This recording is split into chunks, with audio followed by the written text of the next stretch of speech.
Il y a 8 mois, Sarah avait honte. Honte de ne pas pouvoir payer son loyer à temps. Honte de compter chaque euro. Honte de refuser les sorties avec ses amis. Aujourd'hui, elle a 6 000 € sur son compte épargne. Elle part en vacances quand elle veut et sans se ruiner. Qu'est-ce qui a changé? Son salaire? Non. Toujours 1 500 €. Son travail? Non. Toujours agent de ménage. Sa découverte va vous retourner le cerveau. Car ce qu'elle a trouvé, c'est la faille du système économique. Une faille légale, éthique, mais que personne ne connaît. Laissez-moi vous présenter Sarah, 30 ans, agent de ménage. Elle vit seule avec son chat Minou dans un petit appartement. Comme beaucoup d'entre vous, elle connaît cette angoisse de la fin du mois qui approche, ce stress permanent de compter chaque euro. Sarah, c'est cette personne qui travaille dur, mais dont le salaire ne suffit jamais vraiment à vivre sereinement. Ces 3 frustrations quotidiennes la rongent. Son salaire qui ne couvre pas ses besoins essentiels, cette obligation constante de se restreindre sur tout et cette culpabilité permanente de ne pas pouvoir se faire plaisir. Mais le pire, c'est l'état émotionnel dans lequel elle se trouvait. Sarah avait honte. Une honte profonde qui lui serrait le ventre chaque matin. Elle ne pouvait plus s'occuper financièrement de Minou, ce chat qu'elle aimait tant et qui était sa seule compagnie. Voir son petit compagnon malade sans pouvoir lui offrir les soins nécessaires, c'était insupportable. C'est exactement ce moment de détresse qui a tout déclenché. Cette honte de ne plus pouvoir prendre soin de celui qu'elle aimait a été le catalyseur de sa transformation. Avant cela, Sarah avait pourtant essayé la méthode classique, se restreindre, sacrifier tous ses petits plaisirs pour mettre de l'argent de côté. Mais comme beaucoup, elle avait vite craqué. Cette approche de privation constante était tout simplement insoutenable. Et puis un jour, tout a basculé.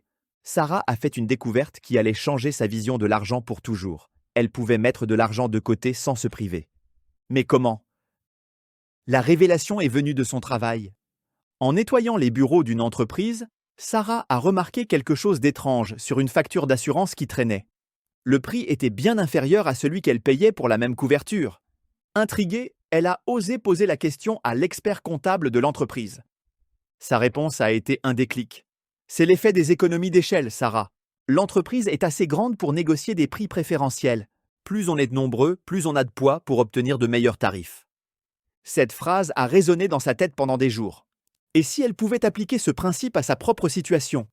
Son premier succès a été spectaculaire dans sa simplicité. Sarah a réussi à convaincre un groupe d'amis de regrouper toutes leurs assurances chez le même courtier. Résultat, 125 € d'économie par mois sur l'ensemble de ses assurances, sans changer une seule clause de son contrat. Mais ce premier succès a soulevé une question qui allait la hanter. Est-ce que je peux encore faire mieux? Est-ce que je peux appliquer ce principe à tout le reste de ma vie? La graine était plantée et elle allait germer bien au-delà de ses espérances. Sarah venait de découvrir un système révolutionnaire, la mutualisation des dépenses entre particuliers. La méthode était d'une simplicité déconcertante. Regrouper plusieurs personnes qui ont les mêmes besoins pour négocier ensemble et obtenir des avantages qu'aucun d'entre eux ne pourrait avoir individuellement. Les étapes étaient claires. D'abord, identifier des personnes qui partagent les mêmes types de dépenses: énergie, transport, alimentation, vacances. Ensuite, mutualiser ces dépenses pour créer un effet de masse qui donne du poids dans les négociations. Sarah a alors organisé sa première grande opération collective, l'installation de panneaux solaires. Seule, elle n'aurait jamais pu se permettre un tel investissement. Mais en convainquant 8 voisins de son quartier pavillonnaire de se regrouper, ils ont obtenu un prix défiant toute concurrence auprès d'un installateur local. Le changement d'attitude du commercial a été saisissant. Lui qui d'habitude négociait difficilement avec des particuliers isolés était soudain tout sourire, empressé de leur faire le meilleur prix. Il était ravi de signer 9 installations d'un coup. Pour la première fois de sa vie, Sarah avait du pouvoir dans une négociation. Résultat, 80 € d'économie par mois sur sa facture d'électricité grâce aux panneaux solaires négociés collectivement. Ces premières économies ont eu un effet psychologique inattendu sur Sarah. Loin de la satisfaire, elles lui ont donné des ailes.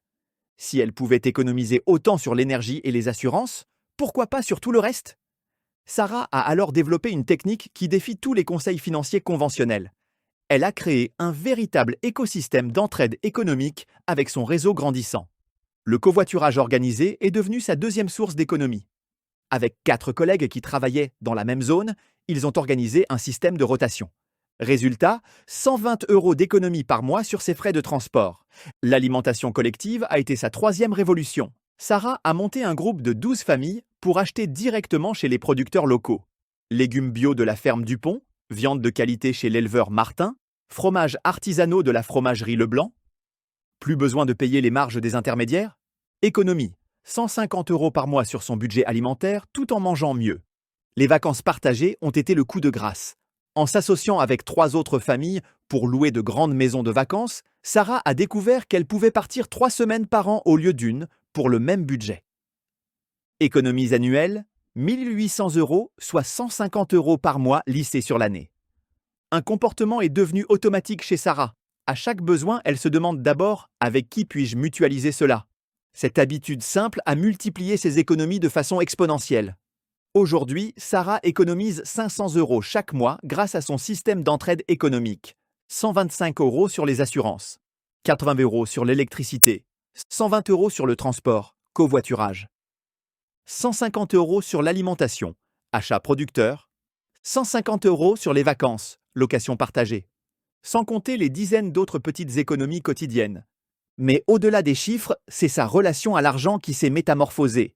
Sarah ne subit plus ses dépenses, elle les organise intelligemment avec son réseau. Fini le stress de fin de mois, fini la honte de ne pas pouvoir prendre soin de Minou. Sarah a retrouvé sa dignité financière et, plus important encore, elle a découvert le pouvoir de la solidarité. La différence émotionnelle est saisissante. De la honte et de l'isolement, elle est passée à la fierté et à l'entraide. Sarah n'est plus seule face à ses difficultés financières. Elle fait partie d'un véritable écosystème de soutien mutuel. Avec ses 500 € d'économie mensuelle, Sarah a pu constituer une épargne de précaution, offrir les meilleurs soins à Minou et même commencer à investir pour son avenir. L'histoire de Sarah nous enseigne 4 principes universels. L'union fait la force financière. Ensemble, nous avons plus de pouvoir de négociation. Chaque poste de dépense peut être mutualisé. Énergie, transport, alimentation, vacances, tout est négociable. L'entraide crée l'abondance. Plus on partage, plus on économise. L'effet réseau démultiplie les opportunités. Chaque contact ouvre de nouvelles possibilités d'économie. Ces principes s'adaptent à toutes les situations. Que vous soyez en appartement ou en maison, seul ou en famille, citadin ou rural, il existe toujours des opportunités de mutualisation autour de vous. Pour quelqu'un avec beaucoup de dettes, ces économies peuvent servir à rembourser plus rapidement. Pour quelqu'un avec un budget serré, elles permettent de retrouver de l'air.